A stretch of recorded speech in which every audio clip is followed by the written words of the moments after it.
اپنے ایکسپیرینس کو الفاظ دینے سیکھو.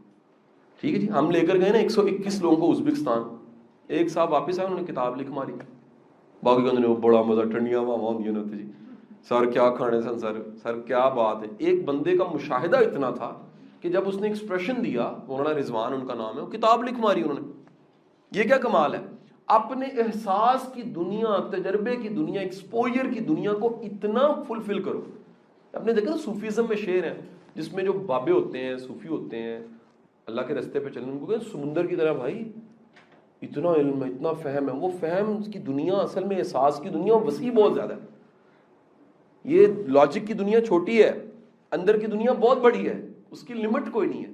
ثبوت دوں آپ کو, اس بھری دنیا میں کتنا کچھ کہاں سے آیا ہے, خیال سے آیا ہے نا. اس کا مطلب ہے اندر کی دنیا تو بہت وسیع ہے.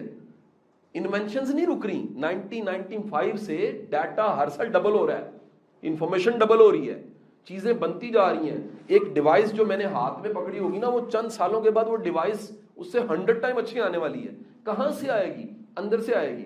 اندر کیا ہے؟ دنیا ہے. دنیا کیا کرتی ہے؟ امیجن کرتی ہے, نیا سوچتی ہے کہ کوئی ایسی چیز ہو سکتی جس سے بولا جائے تو آواز اچھی آتی. کسی نے سوچا ہی ہوگا نا, ہوا میں اڑا جا سکتا, سوچے, کیمرہ ہو سکتا, یہ ملٹی میڈیا ہو سکتا, پنکھا ہو سکتا, کرسی, کمرہ کم از کم 200-400 ان چیزوں سے بھرا ہوا ہے جو کبھی کہیں سوچی گئی تھی.